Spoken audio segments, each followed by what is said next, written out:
Hey everybody, what's up? It's Chase. Welcome to another episode of the Chase Jarvis Live Show here on CreativeLive. You know the show. This is where I sit down with amazing people and I do everything I can to unlock their brains with the goal of helping you live your dreams in career, in hobby, and in life.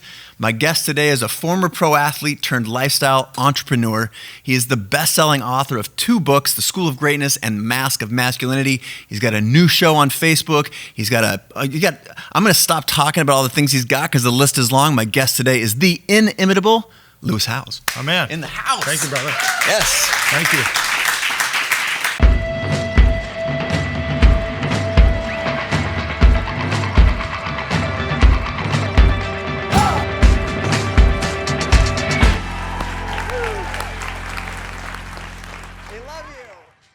Welcome. Thank you for coming up. Thanks, man. I think it was 6 years ago when I was here last. 6 years ago? I think it was 5 or 6 years ago. Because I was one of the first CreativeLive business classes, I think. Yeah, that's right. We'd been doing photography for about 6 or 12 months, and we started moving into some design and what we called the Money and Life channel. Mm-hmm. And it's right. You did a how to start an online business class, something right? like that, yeah. And someone made I remember the class. $26,000, I think it was. Yeah. So the concept of your class was you conceive of a business idea, you strategize. This is like in real time. So the first day of the 3-day workshop, you conceive of an idea. The second day, you create it and plan for it. And the third day, you launched it. And in real time on live. Was it 26? It might have been 18,000. It was something over 15,000. I think it was $26,000. This person was doing this in real time. They walked in the door CreativeLive with no idea, and then on day 3.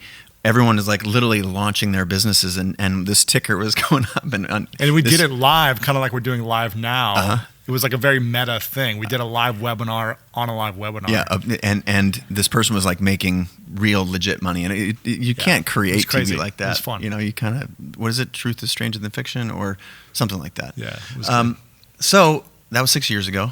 I think it was 6 years ago. A lot has changed since then. A lot has changed. I remember that.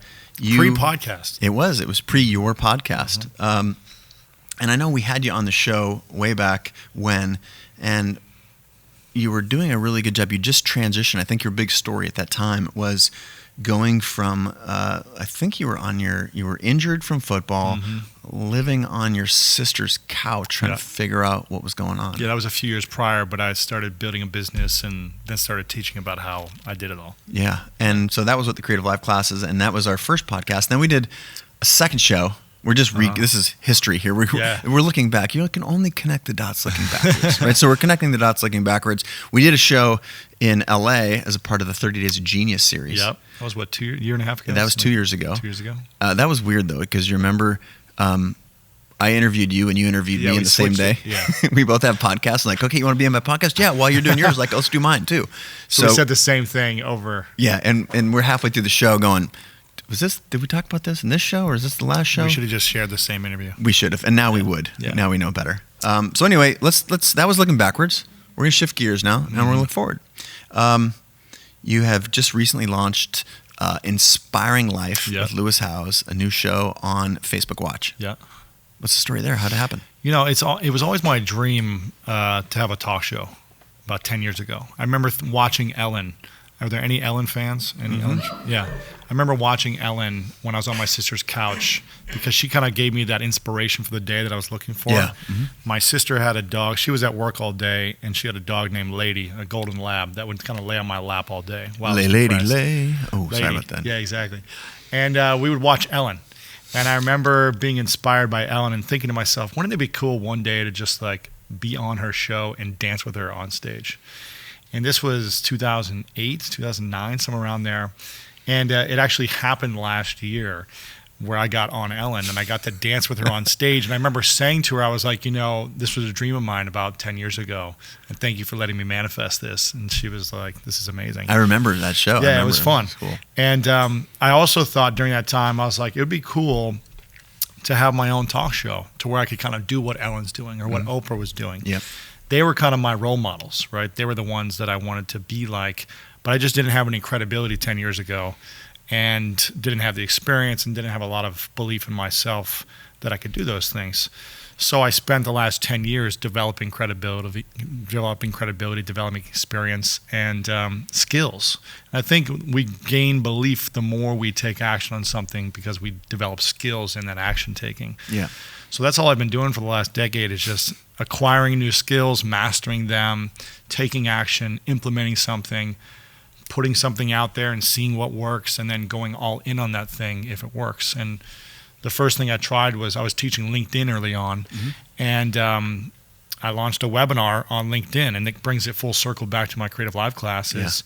I did this webinar after about 2 years of being on my sister's couch, and I made $6,200 in an hour, and I was like, this is it. Like, I will do this for the rest of my life because I was broke at the time. Yeah.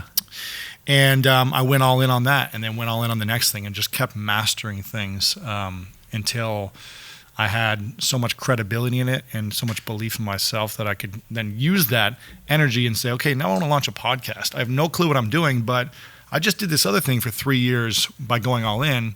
So I think I could figure it out. Yeah. So I did that with the podcast. I did that with a book. I was like, I have no clue what I'm doing, but I think I could figure this out. And let me find the right people and take the right actions and just do what I did the last time in this industry. And then I was like, I think I could do a talk show. You know, I've done 5 years of this podcast thing with me in a studio by myself and a camera person. I think I could do this with a live studio audience with like a big production crew and like a lot of money on the line, right? Like a whole stakes on the line. Yeah. And so a year and a half ago, I had the opportunity to pitch it to Facebook before they launched their content network. And it took about a year and a half for us to go back and forth because they were figuring out their platform. So I'm not used to waiting that long. I like to, when I have an idea, let's launch it and let's actually sell something before we create it, right? Yeah.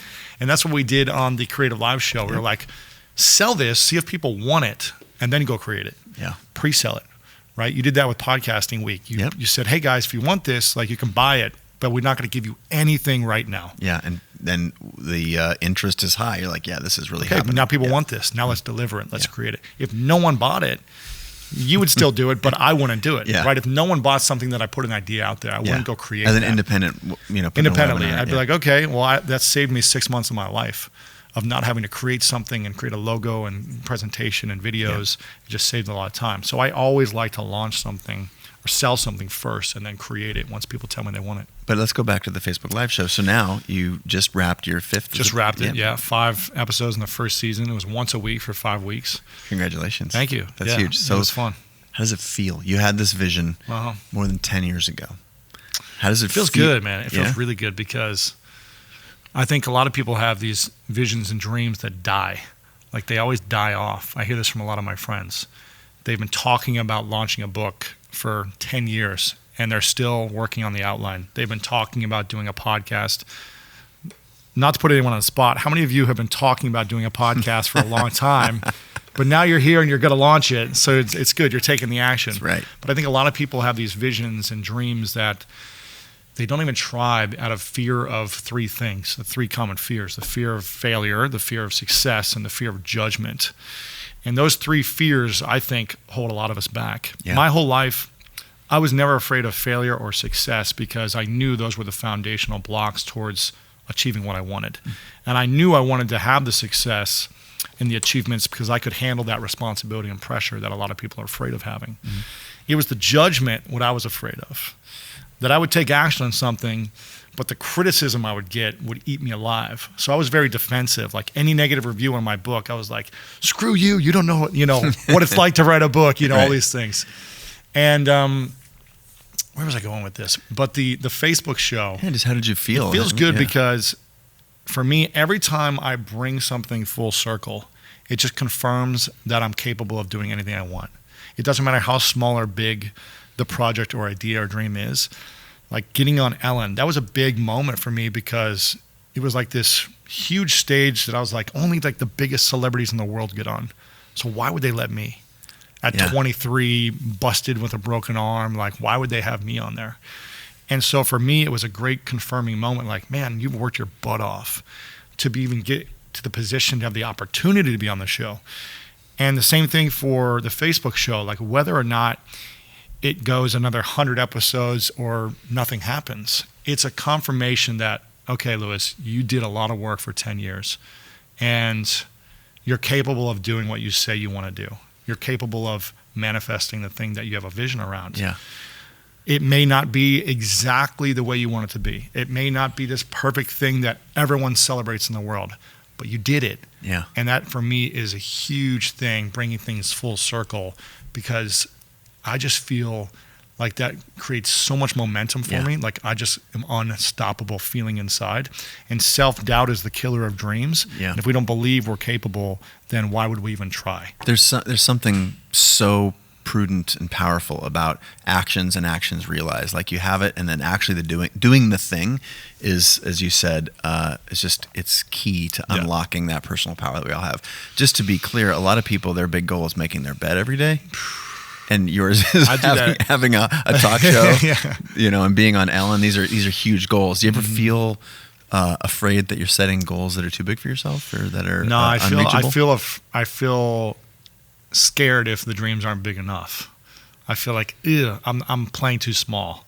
Like if I'm not scared of the dream I'm going after, I'm like, then I'm just wasting my life. That's just me personally. That's very tweetable. Someone's tweeting that right now at home in their underwear in Ohio. But I just feel like that's my personal feeling based on my upbringing and feeling like that we all have the potential to do things that we don't even think are possible. So did you go from 0 to 100? Did you go from sitting on your sister's couch to, this is tongue in cheek because I know you didn't, but what are some of the things that you did along the way? You mentioned a couple of them, but those are still, I would consider those highlights. And I'm invoking what a mutual friend of ours, Brene Brown, she calls that gold-plated grit. Like, I was tough. I was on my sister's couch, but then I was on Ellen. Yeah, right. You just go from like broke and tired to super famous and successful. Sure. So tell us some of the things that happened behind the scenes that were hard and trying and an uphill battle, and these are the things that go. I like to think about like what you do when no one is watching that prepares you for when everyone's watching. I had a lot of fears and a lot of insecurities. It's funny because I thought I was like the man at 23. I thought I knew everything, but I knew nothing, right? But my ego was so big that I was just like, I faked confidence. Yeah. I faked, I projected like, I got this figured out, but really deep inside I was so insecure and afraid of being judged. That was my big thing, of being judged. Yeah. And I remember creating a list of the things I was afraid of, because I had a lot of time to sit there and reflect. Me and Lady the dog were just sitting around all day. And I started to read blogs at the time. This is 2007, 2008. It was when Twitter kind of had its moment. And people were doing tweet ups, and then there was like bloggers and people were writing about personal development. And so I just started to like dive in and research. And some blog was talking about overcoming fear. And I was thinking to myself, what are the things I'm the most afraid of that I'll never tell anyone, but I'll tell myself, right? Because I wouldn't. It's like a small, quiet list that I can hide that somewhere. No one's gonna know this because I'm too like cocky to like let anyone know. Yeah. But I wrote those fears, and public speaking was one of them. And actually, like making money was a fear because I'd never made money before. I got paid to catch a football, but I wasn't like an entrepreneur, and I never had a job. Yeah. My job in the summers in high school and college was to play football, to prepare for the season. Yeah. So I maybe had like a couple week jobs here and there, odd jobs. So I didn't know how to make money. I was terrified of that. I was terrified in speaking in front of 5 people. Wow. Crippling. Like I couldn't do it. I could do one-on-one well, and I could listen well in a group, but I couldn't speak and deliver a sentence without stumbling in front of a group. And so I said, okay, I'm going to give myself a challenge. In football and in sports, we had challenges every single day, and we had coaches that would guide us on how to overcome our obstacles to achieve the goals we wanted. So I said, I need to create my life like a sport. I need to find a coach who I trust in every area of my life, and I need to create a season for my life to overcome my fears and reach my championship, my Super Bowl, or whatever it may be in that thing. And in one case, that would be sort of public speaking. Public speaking was one of those things. Sure. And I met a guy who was a great public speaker who was making a full-time living doing it. And I was like, how do you do this? I have no clue. I can barely even get in front of a room of people and say a sentence. Right. And he said, you got to go to Toastmasters, and you got to do it every single week, and you got to find the one that scares you the most. And Toastmasters is an international public speaking group. It's all over the world. Has anyone ever heard of Toastmasters? A few people. Yeah, it's cool. I never heard about it at the time. And he said, go on the website, type in your zip code, and there's clubs all around you. So I said, okay. I went on there. It's like $60 for the year or something. And I went to 5 different classes, groups, in a week. I went to each one that I could find close to me. And when I got to the 5th one, it was the one that scared me the most. It was like everyone was in suits. It was all like professional executives who like just could speak so poetically, and I was just like captivated by these people. I was so terrified. I was like, this is where I need to be. The other ones didn't scare me as much, but I was like, these guys scare me the most, guys and girls who were speaking. So I went back there the next week. I joined the club. I didn't have any money, but I bummed $60 from my sister to like pay the annual dues or whatever. And at this time, I had a full arm cast on, so I'm going to cast from here to here, walking around with a cutoff shirt because a shirt won't go over. It's hard to wear cast. a suit with a cast. Exactly. So I'm wearing this cutoff football jersey that I have, like a T-shirt that I would wear, and everyone else is in suits. And I walk in there. I'm the 23-year-old punk. I've got like a backwards cap on, like just looking like a football jock dude, right? Just walking in here like, you know, and I remember being so terrified. They had this thing called table talks where you get up for like a minute your first day and you answer some questions. I couldn't even answer these questions. I was so terrified. Wow. But thankfully they were all like, you did a great job. You know, they kind of have to like lie to you. and we all need friends like this. this. It's positive like feedback, right? Like, we acknowledge you for standing in front of the room type of thing, right? It's like the things you did well. Good job for having a face. Exactly. Well done. Nice job. Yeah. And here's the thing is like next week, like focus on looking us in the eyes, focus on slowing your pace, focus on this. So they'd give like a few suggestions. Yeah. And after I went in and kind of bombed the first couple times, I was hooked. I was like, I just want to get better. I want to get a little bit better every single week. So I had a coach in Toastmasters that I would film myself, give the speech, and it was like a 3 to 5 minute speech I would do. Film it, we would watch it over the next day, and he would give me feedback. And he'd say, here's what I want you to try for the next week. And I did that every single week for a year. And I started behind the podium with a typed out speech, word for word, where I looked down on the podium at my notes or my pages and read word for word the first times without even looking up. To the point where I was like, okay, I had it all printed out, but I was looking up like every minute and just like, you know, speaking and then looking up and trying to pause around, right? Yeah, exactly. Dramatic pause. Try to practice. To the point where I was like, okay, I'm just going to have note cards behind the podium. Still have my safety zone like behind this thing where I can protect myself, but have note cards. And I practiced that. And then I had note cards in front of the podium. And then I had one note card. And then I had no note cards, to the point where at the end of the year, I was just delivering speeches over and over with ease and with confidence and getting like these standing ovations in Toastmasters, which they were just kind enough to do it, right? But that's right. But like for everyone me, stand up. Yeah, exactly. No, but I think they also saw like, here's a kid who showed up every single week, who was committed to improving, who wasn't that good. It still has a long way to go, but man, they could see the difference. Yeah. And it's because I created a season for myself. I said, in 1 year, I want to generate $5,000 in a speech. And I put it up on my wall as my goal. That was my Super Bowl goal. And I always put goals up either on my mirror or on my wall. And I usually frame them. I sign it, and I put the date it's going to be accomplished by. Wow. I've been doing this since I was a teenager. And for some reason, seeing it with the date creates urgency for me to overcome the fear. It's like, okay, I need to generate $5,000 in the next 12 months. How is this going to happen if I can't even speak in front of a group? Yeah. And so it's constantly, I look at it every single moment of the day when I'm in my room or in the mirror. I see it and I go, what's the action I'm taking today to get me closer to this by that date? And I think creating that structure just works for me based on my sports experience and having seasons of life where every single day there was an action plan, there was a game every single week. We filmed it, we watched it back, we got feedback, and we just repeated the process of taking action. And that's how I do everything with that format. There's this structure that I love, and I think for just a small anecdotal personal story, when I bailed on the things that everybody else dropped out of medical school, bailed on career in professional soccer, a bunch of things, and the first thing I want to do, I was like, I'm a photographer. You know what? a schedule. That's the man trying to keep me down. I'm an artist. I want to wake up whenever. Creativity. Yeah, exactly, man. Whenever.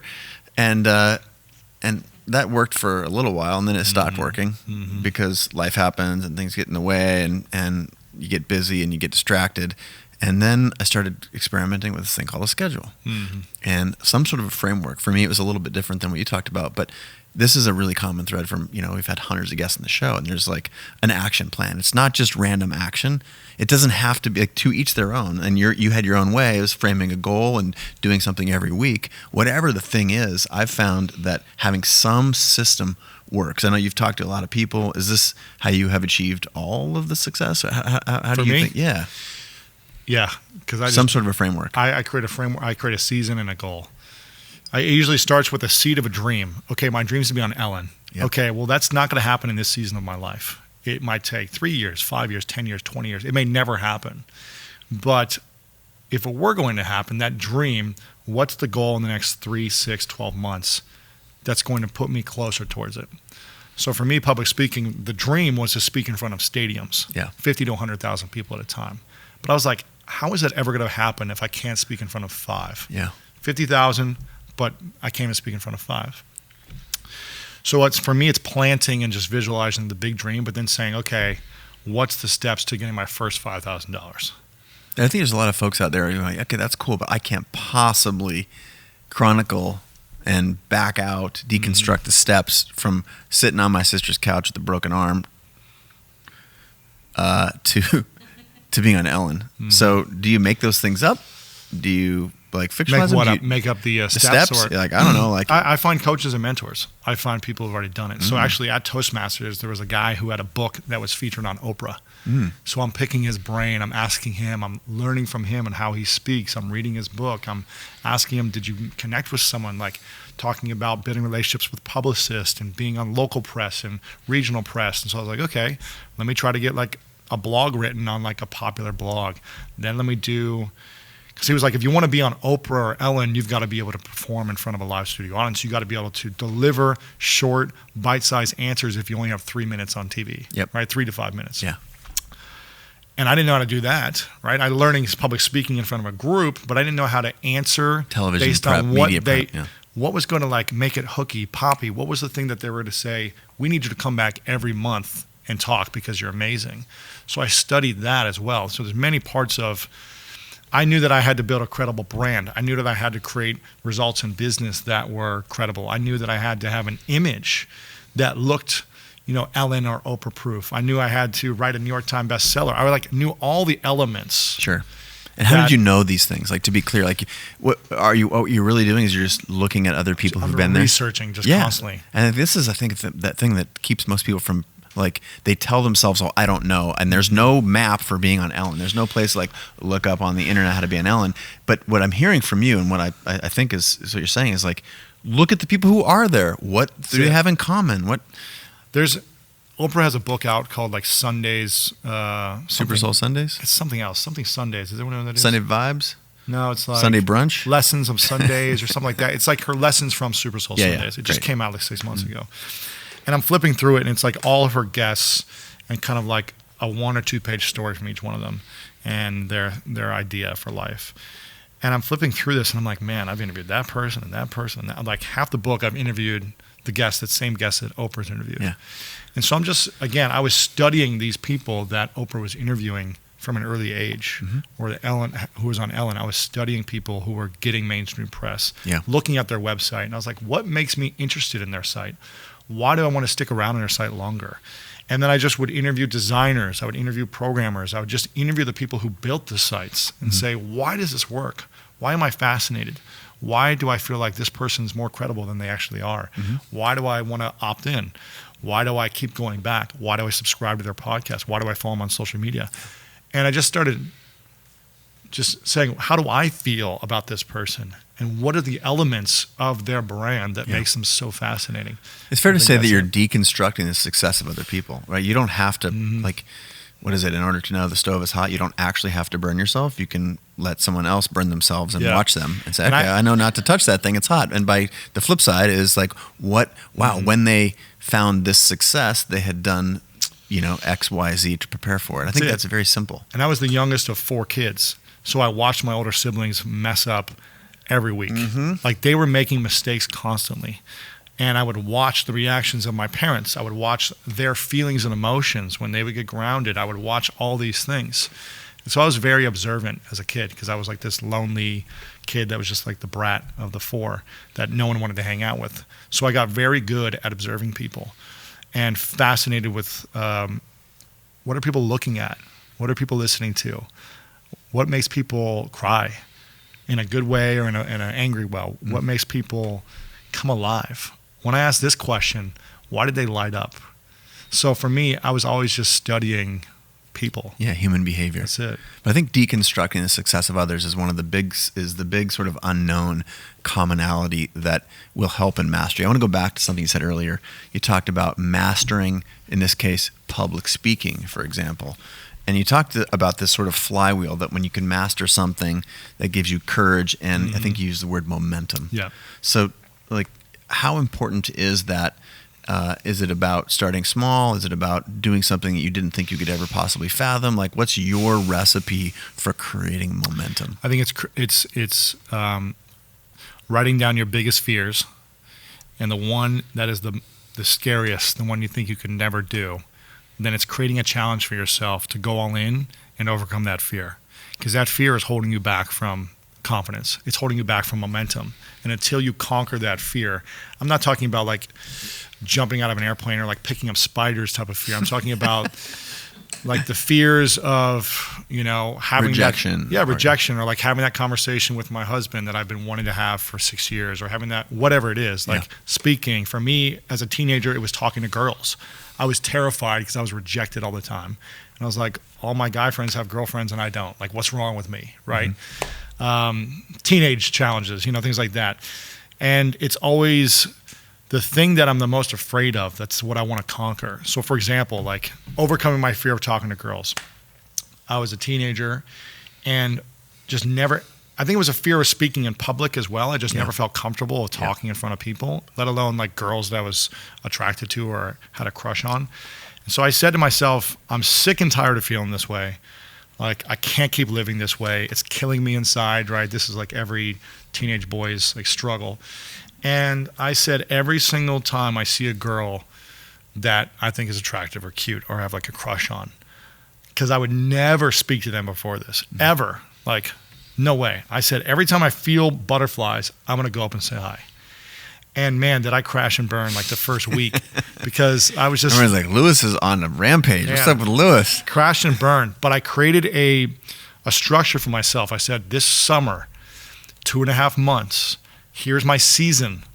I'm every single day. The challenge was every single time I saw someone, whether I'm out in the street or at the roller skating rink or wherever I was as a teenager. Nice one, roller skating right? rink. Yeah, I used to go every Sunday with my mom. It that's was awesome. Amazing. Well, that's part of why you weren't getting any girls. Man. probably. I was a mean roller skater though. That's right. No, I get it. Shoot the duck. I remember that one. You're like, exactly. Shoot the duck. On one foot? That's right. Around? Yeah, you remember that I was move? the backwards skating guy. Oh, nice. The crossover. Did you have the scissor? The crossover, baby. Do the electric slide. Yeah. We digress. So so I had to see a structure for myself, and I learned this from sports. I was like, okay, what's the goal? The goal is to be able to talk to someone and have them talk back to me. You know what I mean? Yep. Without like running away or whatever was happening. And first week was horrible, like just terrifying. Yeah. I was just like so scared to just put myself out there. Yep. It wasn't about kissing a girl. It was just about like being able to interact with someone and not being terrified. Mm-hmm. And by the end of the summer, I was speaking to everyone. Like, I remember my guy friends would be like, man, look at that girl over there. I would just walk up to them because I was so conditioned. Yeah. I wouldn't even talk to them about like, what should we say? Or what's this? Or what's that? I would just like, I'm walking up and I'll figure it out along the way. And putting myself out there like that just gave me so much momentum, because once the fear is eliminated, there's nothing holding me back.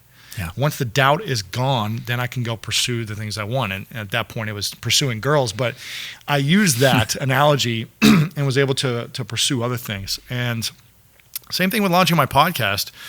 I remember 5.5 years ago when I launched it, I was going through a transition in my life. I just sold a company to my business partner at the time. I was in a relationship that was kind of like up and down and was essentially ending that relationship. I just moved from New York City to LA. So I was in a lot of transitions in my life. I just turned 29 and I was like, what's next for me? I have no clue. I'm a little afraid. And I was afraid of the transition and holding on to an identity. So I was like, how do I need to reinvent myself? I need to let go of this thing and I need to put myself out there. And I'm afraid. But I said, okay, I'm going to give myself a challenge. I think this podcast thing is going to work out. I just had a feeling. This was before podcasting was big. 2012. And there was really only a few podcasters that I was even aware of. No one was really talking about it. But I just had a feeling like I had a podcast. You did, yeah. 5 years prior, when I was on my sister's couch, I was interviewing people, local business leaders. I was using LinkedIn and connecting with influencers and asking them questions about how they got to where they were. I was doing this, I just wasn't recording it and sharing it with people. But that was the secret sauce that helped me build my business for those 5 years. That's the thing that helped me become better at public speaking and get paid. That's the thing that helped me like launch a book and courses and all these things was by interviewing people. And I was like, man, I really wish people could hear these conversations. I get to hang out with Chase Jarvis at South by Southwest at 3 a.m. in the morning at some weird hotel room. This is a true story that we're not going to go into. Fully clothed, don't worry. No, I'm just kidding. And the conversations we would have. And other people, I was like, man, I'm so lucky to have these conversations because I would take it and then apply it to my life or my business or whatever was happening. And I was like, I feel like I'm doing a disservice by not sharing this with other people. And we were talking about this the other night about another thing we'll talk about off camera, about if we're not following our gifts, I think we're doing a disservice to the world. If we're not pursuing them at the fullest amount, I feel like we're doing a disservice. And I was like, I think I'm pretty good at like asking questions. I don't know. I've been pretty observant my whole life. This is how I've kind of done it, but no one really knows this about me. And this podcasting thing might be the right platform. I don't have to do video, which costs $12,000 a show. I can just do audio and see what happens. And I remember being stuck in traffic when this idea came off in LA. I was like, man, there's so many people in traffic stuck. And I feel stuck in my life, and maybe other people feel stuck in their life. So let me create something where people can get unstuck.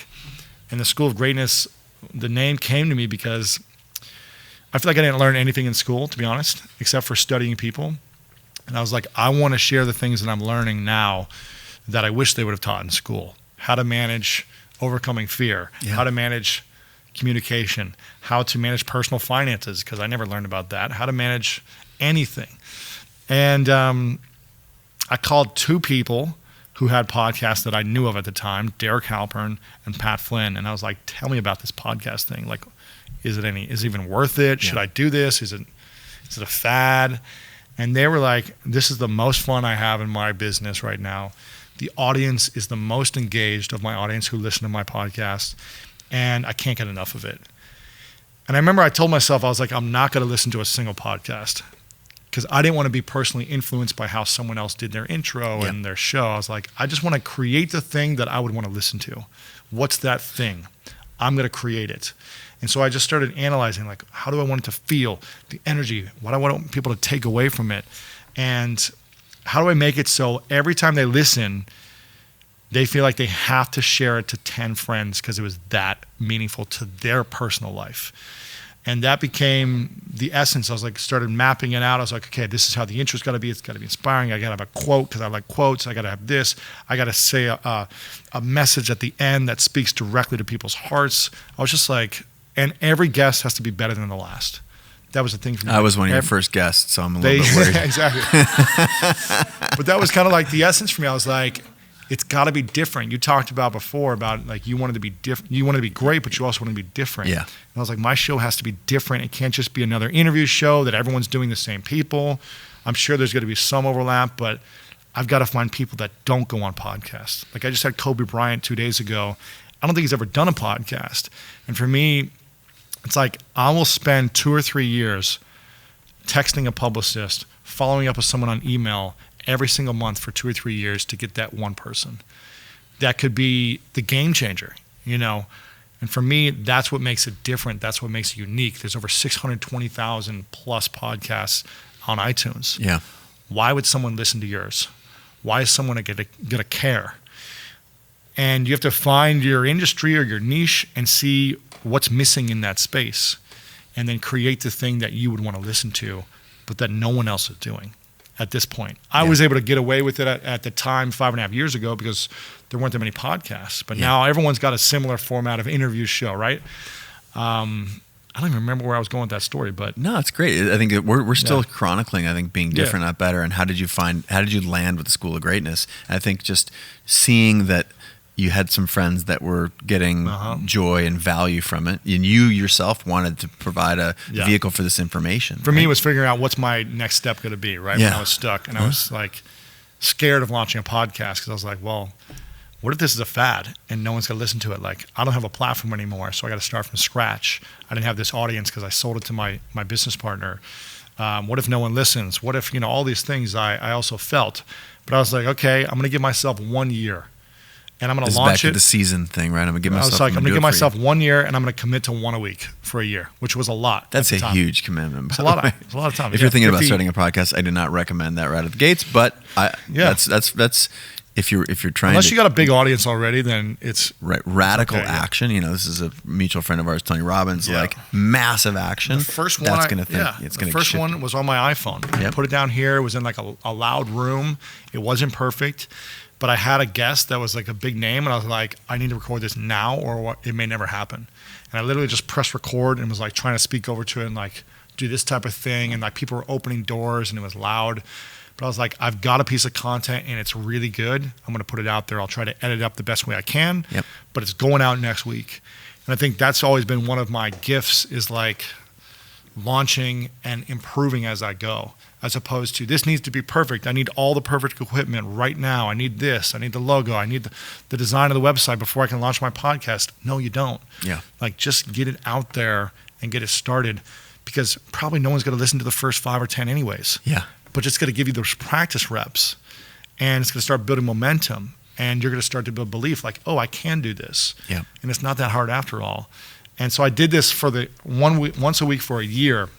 And I said, I'm not going to monetize it for the first year. Yep. I'm not going to bring on sponsors. I just want to add value to the world and see what happens. And I remember after year 1, sponsors started coming in like within 3 to 6 months, because I think the essence of the show and the people I was getting on, they just started coming at me, and I was like, no, I'm good. I didn't take any until after year 1. And then at the end of year 1, I remember starting getting emails from people saying, gosh, Lewis, like, can you do more episodes? Because I listen to you on Mondays, and then I have to listen to a podcast that I don't like the rest of the week, right? As much as yours or whatever. I have to listen to like other stuff that's not as good. And I was like, man, 1 a week is a huge commitment. And it was exhausting for me at the time. I didn't really have the support or whatever. And I was like, it's hard to book better guests every single time. It's like the standard that I was setting for myself. So I said, okay, I'll do 2 a week. And so the second year I was like Monday and Wednesdays or whatever. And at the end of that year, the same person emailed me and said, I love it that I listen to you on Mondays and Wednesdays, but the other days of the week, what about Friday? Yeah, exactly. He goes, can you do another episode a week? And I was like, man, this is a lot. But I figured out a way to do 3 a week that I've been doing for the last 3 years now. That's worked for me. And I think that's kind of the sweet spot with my type of show, is 3 weeks a lot. But I think it still works. I do 2 long form, and then I do like a 5-minute kind of inspirational episode on Fridays.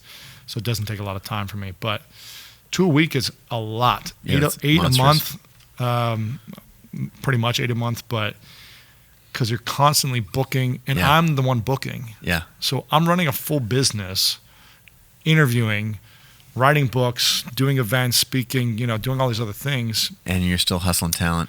But I'm hustling talent the whole time. Yeah.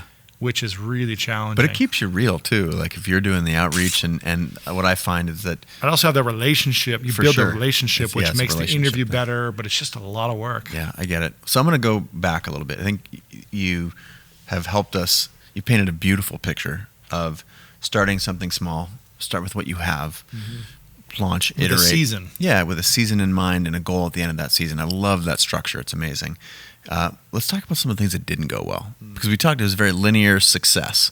So give me an example. And I think there's a theme here also, which I'm trying to underscore, which is probably the more you do this stuff, things that don't go right stop feeling like big, huge failures, and they're more like, oh, it's just a little road bump, and then I adjust. But give me a couple road bumps, because we want to know you're human. I think I'm pretty good at researching a lot of things before I launch something, of like having a good intuition, like I feel like this is going to work well.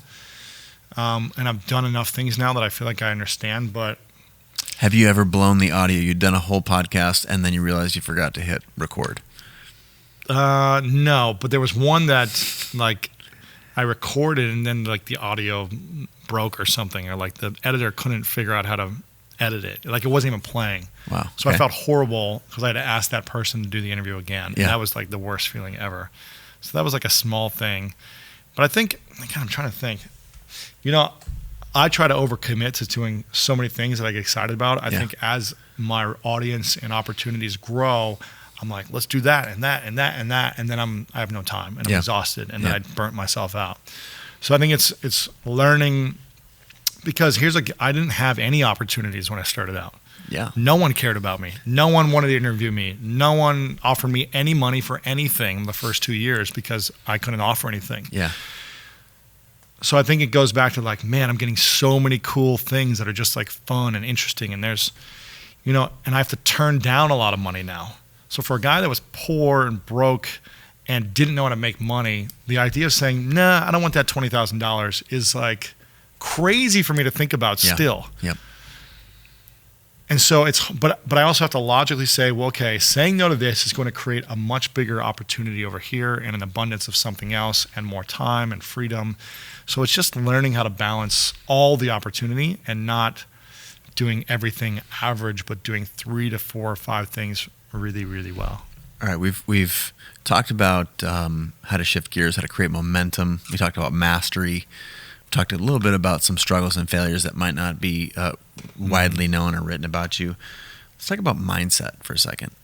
So I think implicit in your story about visualization of the goal and you putting it on the wall and signing your name and the date, I think I'm extrapolating that there's more to how you make and you manifest things into your life. So can you talk to me a little bit about that? Like, what's your process? How do you control your mindset so that you don't have negative self-talk, so that you don't have, I think to me, mindset is a huge part of every successful person's success. And deconstruct that for us a little bit. I think I used to beat myself up all the time. As a kid in elementary school specifically, middle school and high school, I think my mind was constantly negative. And I would tell the principal when I would get in trouble, I was like, I wish I were dead. I would say that over and over again. And I'm not trying to say it lightly, but I think I would say that over and over. I was like, why am I here? I don't understand why I'm even alive.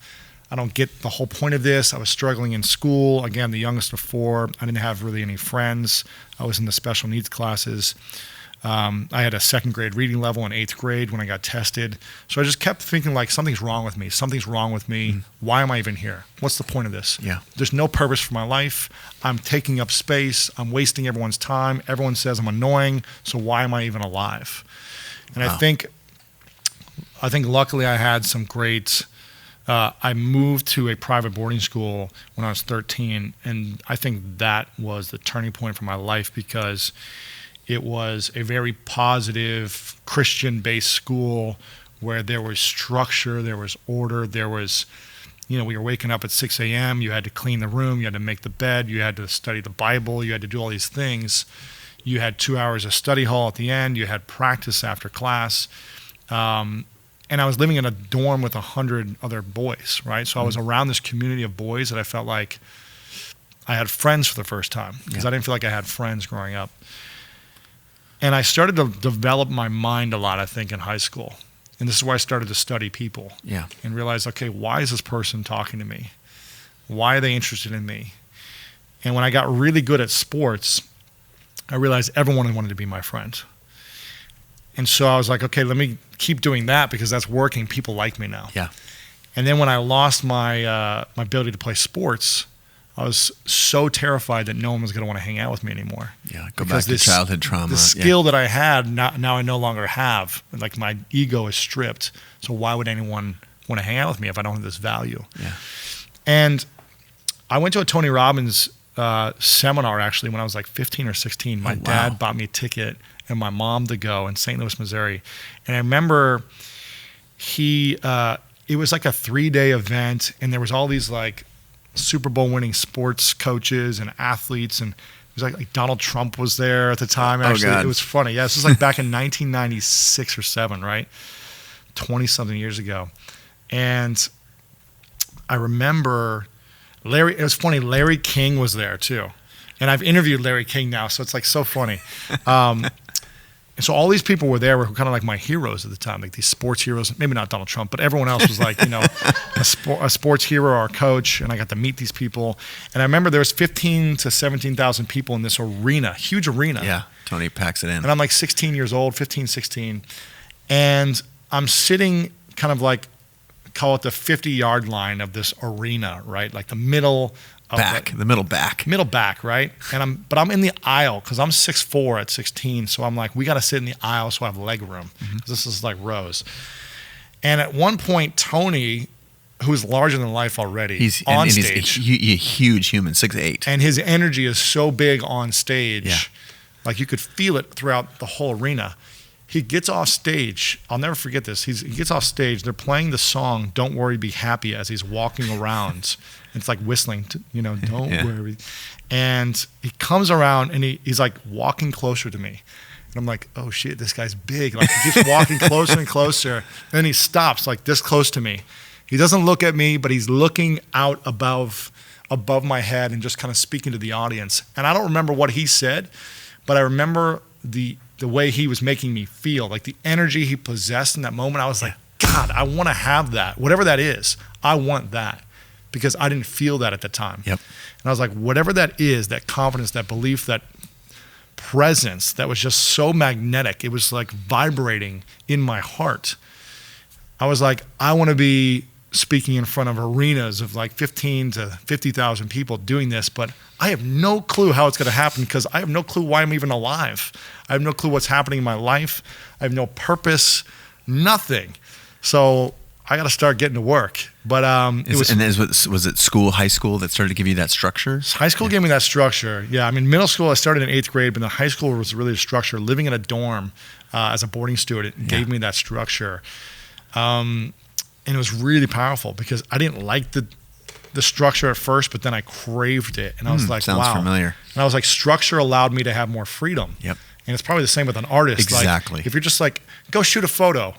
You're like, what am I shooting it of? But if you're like, I want you to shoot a photo of a mountain and I want it to be in this frame, then you can be as creative as you want within that structure, right? Great. Those are creative constraints and context. Yeah. And also doing it not necessarily only when you feel like it. Exactly. Right? You had to get up and make your bed and study and do all that stuff every day. I wanted to sleep in every day. Totally. Yeah. The artist that just makes stuff when they're inspired doesn't make very much stuff. Yeah. So I think there's that structure to me is a really simple and extrapolatable thing to every endeavor. We're talking about, the School of Greatness podcast right now, but there's people at home listening. It doesn't matter if you're talking about building a business, losing weight, finding a new mission and vision for yourself. There's a structure. Just sitting down. As a writer, you've heard writers talk about all the time. Just sit down and write 500 words a day or 1,000 words a day. And if you write 1,000 and only 200 of them are good, you can have a 60,000 page book. I'm not going to do the math. That's too fast. Right. But you get it. In a few months. Yeah. Thank you. Recovery. So for me, the mindset it has been a process. It wasn't like it happened all at once at one moment in my life where I was like, now I have this mindset. Yeah. When I was 5, my dad, my dad never carried a watch, but he was always on time. I didn't understand it. He had a clock at his office and he had a clock at the home, but he never had a watch on. And I would ask, and he would never celebrate my birthday growing up. Wow. So I was the youngest of 4, didn't get attention as it was. Most people are like, oh, you probably got all the attention because you were the baby. I got no attention. My brother was in prison for 4 years when I was 8 till 12. So my sisters were like getting into trouble. So all the attention was on my siblings. And so I started to get into trouble to try to get more attention, right? And I didn't have a birthday celebration when I was a kid, and all my other friends. Why? Can just like yeah, and so my other classmates would have these birthdays and like cakes and presents, and I never got any of that. And I remember one day asking my dad, like, how come you don't celebrate my birthday? Do you not love me? Are you not proud of me? And he looked me in the eyes. He was like, I'm so proud of you. I love you so very much. But the reason I don't celebrate birthdays and the reason I don't have a watch on my hand constantly checking time is because I never want you to be limited by your age. I never want you to feel like you're too young to try something. I never want you to feel like you're too old to try something. And I didn't understand it at the time. Dude, Dad's a sage.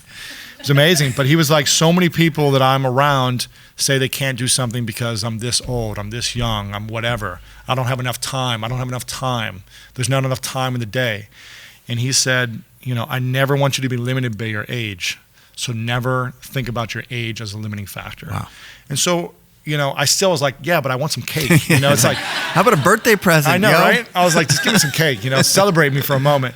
But I think we learn through observing our parents. We learn from like listening to them over and over, whether we think we're learning it or not. But I just always like, my dad said I can do anything I want at any age, and I'm going to believe it. Yep. And I think I started to create those results at an early age where I was like, here's an example, here's proof that it's possible. Let me find more proof that I can achieve anything. And when I turned 20 to 25 and I wrote a book before 25, no one else my age was doing that. And I was just like, who says I need to be 30 or 40 or have a degree or have this? Like, who says that? Like, my old man says I can do whatever I want type of thing. It's just right. like, and I think we can. It's just whatever we believe. So for me, I've always been obsessed with learning those mindset principles. Yeah. What do you do on a daily basis? If that's sort of strategic and philosophical, like what's your day-to-day look like? I'm around guarding mindset? my thoughts all the time. I'm not in this, the religion that I went to this school for. I'm not really in the religion, I would say. But there was a quote from the book that would say, stand porter at the door of thought. And I would always think about that. It's like, what's the things that's going in my mind? Why do I keep saying I'm not good enough? Why do I keep saying I'm too stupid? I'm dumb. I'm never going to do well in class. I'm never going to be able to do this. Like, I would say that over and over again. Yeah. And so I just started guarding those thoughts. And I was like, no, that's not going to enter the door to my mind anymore. Yeah. And so I just started focusing on the things that I was good at. I was like, man, you're a great athlete. You have amazing vision. You're a great teammate. You're really good at this. You really care deeply about people. And so I just started allowing those thoughts to come in. Yeah, this is like a 2 million year old Exactly. organ, right? It's not meant to keep you happy. It's meant to keep you alive. And I think those, you got to actively program the positive thoughts. I think that you look at a world-class performer, that's another really consistent theme in the show. Every world-class performer that's been here has a mindset, a set of principles around framing what's possible in their mind. I asked someone at one point who's like a health expert, I was like, man, it's really hard for me not to eat sugar. Like, I just love cakes and cookies, like any type of candy. I didn't get it when I was 8. You know what I mean? Yeah, I know. Right? Last night, I was starved. Can I tell you a little side story? This is for the folks at home. So last night, Lewis and I went to dinner. We hadn't seen each other in a while. All having a good time. We had some steaks and some vegetables. We had steaks, prawns. We both had steaks, prawns, green beans, and then the server came by with, okay, cleared our plates and came back with the dessert menu. She's like, what would you guys like for some dessert? And we're like, yeah, we'll have the green beans and the prawns. And we had an entire second meal. And it wasn't sugar. And it wasn't sugar. Yeah. Sorry. Anyway, I digress. But so anyways, for me, sugar is kind of like my vice, right? I've never been drunk. I've never been high. I've never taken drugs, but sugar is like my This drug. is true. When we ate that second meal and the food was made, he's like, I made it through without getting the ice cream. I know. That's it, man. That's my drug. And, oh man, what was I saying? Oh yeah. So I was asking this health expert, I was like, how do you not crave sugar? Like, this is the thing that's the hardest for me. And she goes, I just eat more good things. And I'm just full by eating more things that are good for me. Mm-hmm. And so it's kind of like, I just add more positive thoughts into my mind. I open the door for positivity. And if there's 100% of the space is full with good things, like it's hard for negative things to get in because I'm already full. Yep. I feel fulfilled. I think the philosophy is called crowding out. I think, right? What it is? I think like that you overcrowd with whatever it is that you want. Crowding. So there's so much positive. Like I just live in gratitude. A simple, practical thing. Like every day I wake up and I say thank you. I just say it to myself. I think it. I say it out loud to my girlfriend. I just say thank you. I'm so grateful that I have another day to live my gifts, to pursue what I want, to experience my dreams, and to just be alive. Thank you. At the end of the night, I say 3 things I'm grateful for every single night to my girlfriend. I ask her what she's grateful for first, because I'm always evoking it out of other people. And by evoking it out of other people, you're being a ripple of positivity and inspiring them to be more positive. And then I'll repeat back what I'm grateful for. And every time I do that, I just feel at peace. Because some days I'll be very overstressed and overworked, but when I put gratitude in my mind and in my heart, then I feel at peace. It's gratitude is the antidote to anger, fear, frustration. You can't actually be grateful and angry at the same time. Exactly. Yeah. So on my voicemail, when someone calls me, I say, thanks for calling. Tell me what you're grateful for first, and then what you want. Otherwise, I won't get back to you. So I'm constantly just trying to practice gratitude. Yeah. And I'm asking people all the time, when I do like a Q&A at an event, I'll say, tell me your name and tell me what you're most grateful for. We'll do this here. Yeah. And for me, it's a practice for me because I can be very negative if I don't practice it. Go back to crowding. Exactly. So let's play a little bit of speed round here. We've had a conversation before, and it was framed around the perfect day. Give me, the 60 seconds on the perfect day exercise that you've shared with me before. I think it's great to put it here on the podcast because it was a separate environment where we did this exercise before. Yeah, I do this when people tell me they're like, I'm not sure what my passion is, or I'm not sure what I want, or I'm not sure like what I should do next, or I feel stuck in my life. And I say, take out a piece of paper, and on the front page, I want you to write down, if you could wake up anywhere at any time with anyone, eating anything, experiencing it in any way, write that down. Like, how do you want to wake up? For example, I want to, wake up, if this is a woman, I want to wake up next to the man of my dreams. And so I'd have them write this down. And he looks me in the eyes every single morning and tells me how beautiful I am. Okay, write that down. And he rubs my back.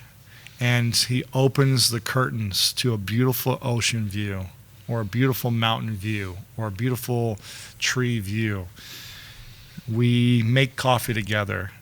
I thought you were going to say make something else. Right. Whatever. Yeah. I mean, he does something to me. We make coffee. We make coffee, okay?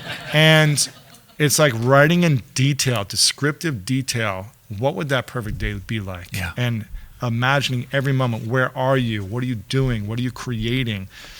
You get to be the artist of your day. Right? What would that painting look like? And obviously, like, if you do that every single day, you're going to get bored, so it's going to change. But like, imagine what would it be like, an essence of a perfect day, and write it down from the very moment you wake up to the moment you go to bed. Write it down in description. And then read it back aloud. And is there anything missing? If so, write it again until you feel like, man, that would be an incredible day that anyone would feel proud of. And if that was my last day, that'd be an amazing, great day. So once you write that down on the page, descriptive, detail, then flip the page over and write down that time that you wake up. Maybe it's 6 a.m., 9 a.m., whatever it is, that time. And then every 30 minutes, write a schedule. So this is the structure. Yeah. So you need to have the big dream, the like visualization of like, I want to be on Ellen. I want to be this. I want to have the man of my dreams. Okay. Now what's the structure look like? 6 a.m. wake up. 6:10 in the shower. It's not as sexy, right? 6:30, like making coffee. Yeah, making coffee is a consistent. Right? 7 a.m., it's like meditating, working out, like whatever it is. It's like you structure it out throughout your whole day until the day, what you do when you go to bed. And now you have order in your life where you can be more flexible. And you don't have to stick by these hours and like a robot every single day. Yeah. But I learned this way. When we were playing football, my first season, I'll never forget this, playing football, I would go into the locker room every practice and there would be a piece of paper hanging on my locker. And it would have a schedule from like 3:30, put your pads on, 3:40 on the field, 3:45 stretching, 4 o'clock water break. It'd be special teams, offense, defense. It would be like a 5-minute for coach's speech. Yeah. Like everything was detailed and structured so that when we were out there in those time periods, we could be creative. Yeah. We could play. We could be fluid, as opposed to see you out in the field after school, see you out there. That's not a structure. Yeah. And everyone's just kind of doing their own thing. There's no order. But by having a schedule in my business, with my team, with my personal life, everything gives me more freedom and flexibility to create the life that I dream about on my perfect day. Amazing. We're still in the speed round. Sorry. No, it's good. I love it. You've mentioned sugar. Cake or ice cream? Ooh. I think ice cream consistently, but a good cake is hard to beat. You work out in the morning or the evening? Right now it's the morning. Yeah. Because when I wake up, make my bed, work out, it's like the rest is gravy. Because health is number one. Yeah. Do you have an eating program that you try to align with, or is it just generally? I try to eat Whole30 because I feel the best when I eat kind of Whole30 principles, which is no sugar, no gluten, no dairy, no grains. Yeah, we were talking last night. Like, would you like the cheese or the cake? We're like, And I thought you were just on the Whole30. Yeah. We all, but I think cheese is like the okay cheese. Yeah, it's okay. It's like the hard cheese is the little. This is how we justify things. You should have been there last night. Are you a morning person or night person? I'm not a morning person, but I do the things I don't like to do to make me better. So I get up early and I work out when I'm tired because it makes me better. When you go for a run, do you have music or no music? Usually no music, but today I put music on and it was fun. It's a beautiful morning here. Yeah, it was nice. Are you more of a reader or a podcast listener? I've probably read maybe 5 books my entire life. Yeah, cover to cover. I'm a skimmer and an interviewer. So I'll interview the author and I try to get the things out of them that they don't even talk about in their book. Wow, yeah. What's something that if someone that you could reveal to us that you haven't revealed in other places, that if someone was to hear that, they would be surprised? About me? Yes. No, about me. No, of course I thought you meant about someone I've interviewed. No, sorry. I thought you meant someone I've interviewed. Sorry. Something about me that if I revealed, it would be like, surprised. wow, even the people who have listened to all 400 of your podcasts would like, I have 691. Thank you. Yeah. I would never know that about Lewis. About me, huh? I think I shared a lot that I was like, you're always afraid as a kid, Yeah. and would tell the principal I wish I were dead. I don't really talk about that much. So surprising. Doesn't have to be big. I don't know how much I want to share, but I have a dream of being on Dancing with the Stars. Ooh, yeah. And it's one of my things on my wall that I've been looking to manifest since like 9 years ago. Wow. I was like, what are the things I need to do to get on that show? Because I started learning salsa dancing about 10 years ago. And that was another fear of mine, dancing in public. And so I started dancing 5 days a week.